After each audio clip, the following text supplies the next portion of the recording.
Hello, everybody, and welcome to Cats Me Wow Designs. I'm so glad that you're joining me today. We are going to be covering how to make Vados' center tunic. And so, as a little reminder, this is a section from our planning video that we're going to cover. I included some bullet points, and so I'm super excited to get started. Hello. So we are going to start by getting some measurements.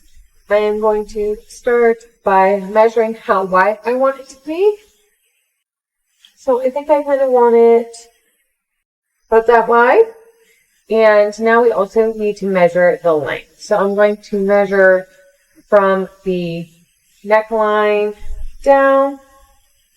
About, you can hold it where you want it to be. So now we are going to start drafting our pattern. So I'm just starting by placing a straight line in the center. And so I did have to redo this a couple times to get this to be the perfect length. So I'm just going to give you a bit of an overview of what I did. And so then I decided how wide I wanted it to be from the measurements I took, and I made 2 lines. So this depends greatly on how your body shape is. So I wanted it to be 10 inches wide, but I did 11 inches wide for the seam allowance. I then took and added the neckline, and I wanted it to be really rounded. So then I needed to decide how long I wanted it to be. For reference, I am 5'8", and so I wanted the length from the top of the neckline to the bottom point to be about 40 inches because that would work well with my dress. And so there was, for the neckline that I had selected, there was a difference in height of 3.5 inches. So overall, the piece of fabric that I needed was 43.5 inches by 11 inches wide. You'll also need to decide how tapered you want the point to be. With the finished pattern piece that I designed, it ended up being about 4 inches from the point. That gave it a really nice angle, and it was exactly what I was looking for. When you're done making your pattern, be sure to cut it out, and then you can hold it up to your neck and just make sure that it is long enough and what you're looking for. So now we are going to start cutting out the pieces. So I'm starting here with the front piece. I have my fabric folded in half lengthways. And so for the front of it, I am cutting it exactly as the pattern is, where each of the shoulder seams are even. I'm changing it up a little bit when I do the back one because I want to attach the one shoulder seam, but the other one I want to put a snap for a closure. And so there needs to be a little bit of an overhang for the snap to go nicely.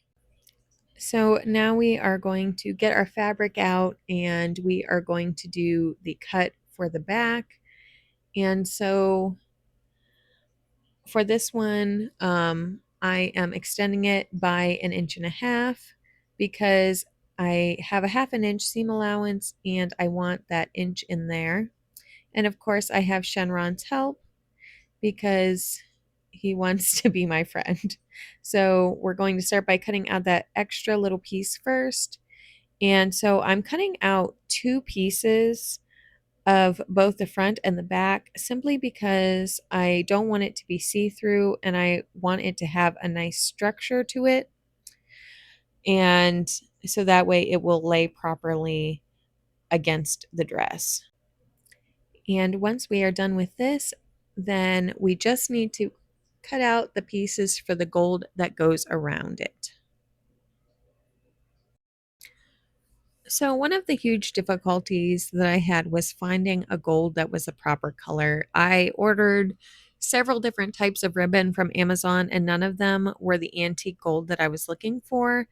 And so I decided to make strips of this antique gold crepe backed satin that I already had at my house and to use that. So it's up to whatever you think is easier. You can also use bias tape that you buy from the store. You can use ribbon, whatever's easier for you. But with time counting down before the convention, I didn't have time or money to order 50 different kinds of ribbon. So this seemed like the easiest at the time. So I am just cutting this at 2 inches, and I'm cutting several strips because it needs to go around the outside perimeter of both the front and the back pieces, in addition to around the neckline.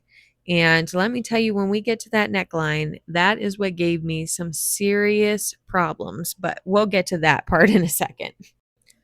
So now I am lining up one front piece and one back piece, right sides together. I'm making sure to line up the point and the angle at the bottom.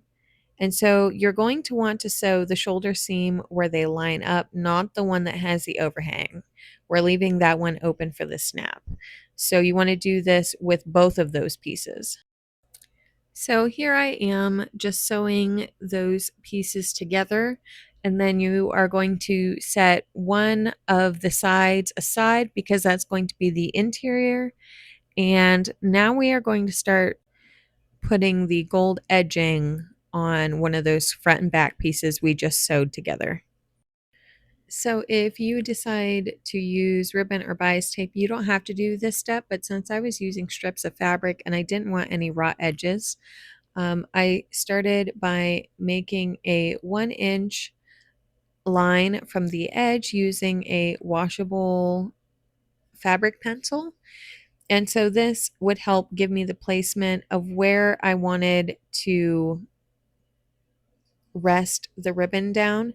So if you recall, I made each piece of the ribbon 2 inches. And so I'm just lining up that side seam there. And so this way, when everything is all said and done, we will have 1 inch of this gold. And so I'm just grabbing some clips real quick and I'm going to clip it to the inside of the neck. And so now it is time to sew this first strip. So here I am starting at one side, and I have quite a bit of an overhang because I want to make sure that I get a nice crisp edge. And so as you can see, I have the edge of the gold on that white line that I had drawn, and then I am actually sewing a 1/2 inch in. So this will make it so that the raw edges will be encased and I will not have to worry about fraying or anything like that either. So I did this, of course, to both sides. And after I was done, I went ahead and ironed it so that that way it would lay flat. So when I did the top stitching, then I wouldn't have to worry about it bubbling up or overall just looking kind of strange. It was about at this time that I realized I should have just went ahead and serged the edges because it was getting very stringy. So once both sides were done, then I kind of tackled this point.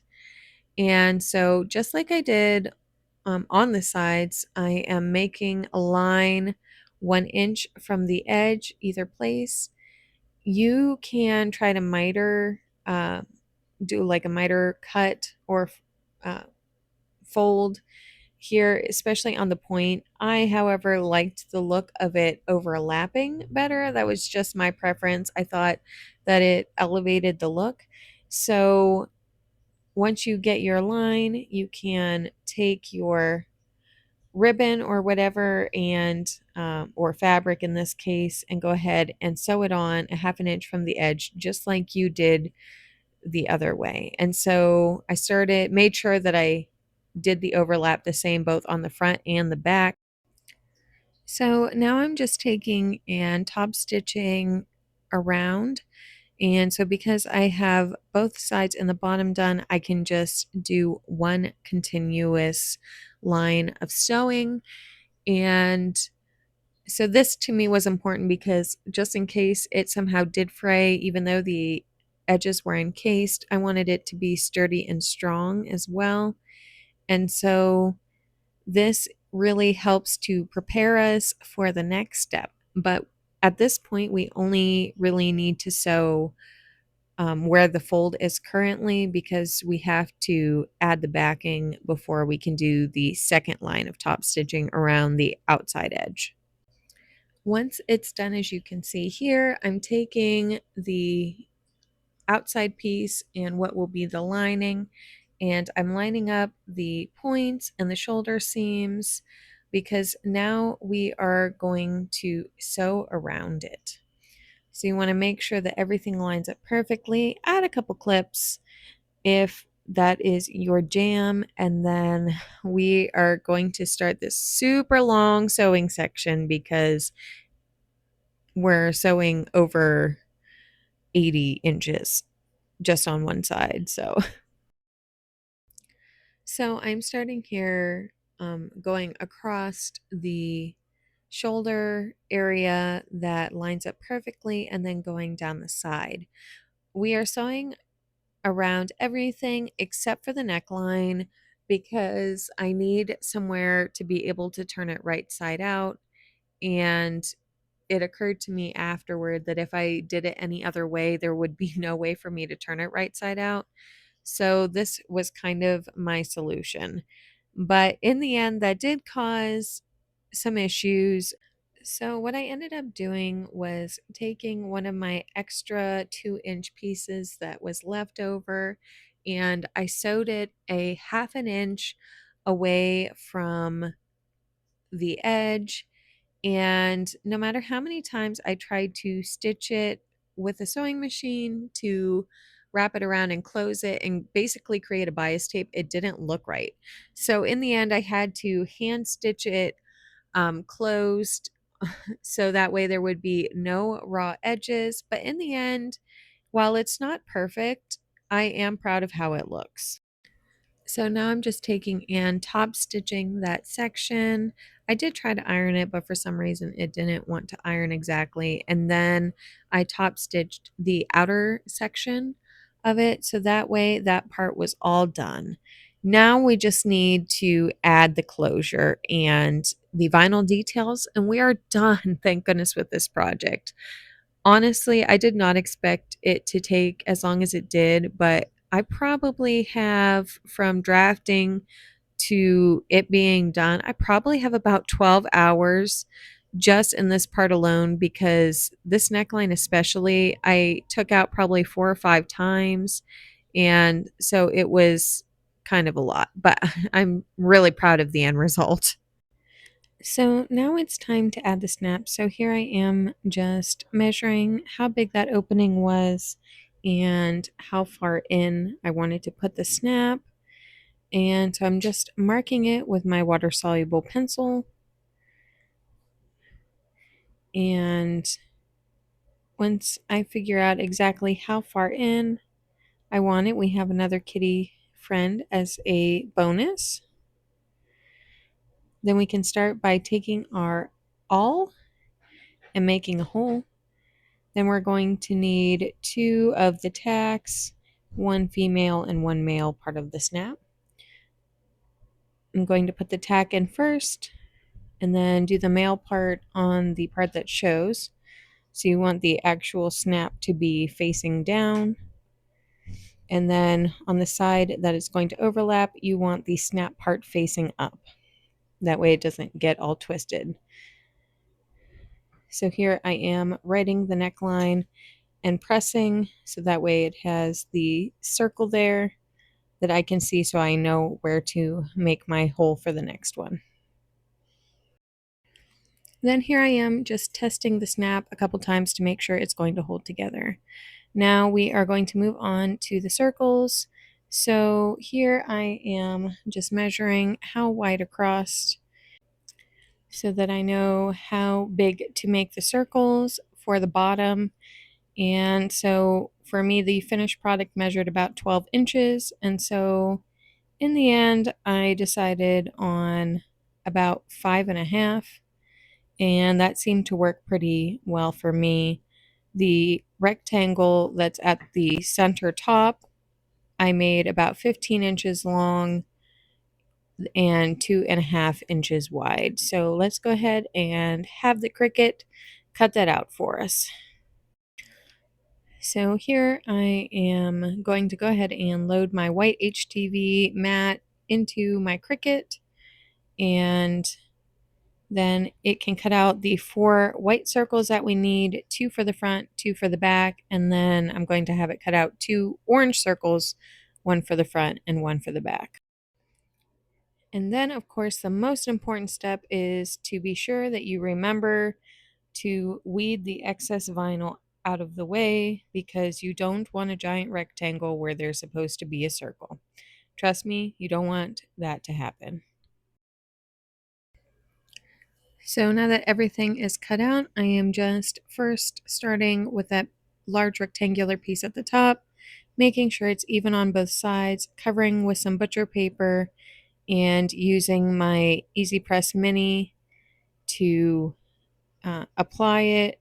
I currently have my regular heat press in storage, and so this was the best I could do with the time that I had, but that's okay. It just took a little bit more patience than needed. So after that's done and you take the transfer sheet off, I'm going over it again with my heat press just to make sure that it's fully adhered. And just as a reminder, if you haven't worked with a lot of HTV, you have to wait 24 hours before you can wash it. Otherwise, it will start coming off. After I do that section, then I'm starting on the circles. And so there are the orange circle on the bottom and then the white one on the top. So let's see the finished product. This is how everything looks when it's all finished. I love the gold trim and how it changes color in the light. The orange and white vinyl decals are really nice and they really stand out against the black. I love how easy it is to get on and off with a snap, but I don't have to worry about the two pieces coming apart. Thank you so much for joining me today, and I will see you in my next video. Bye!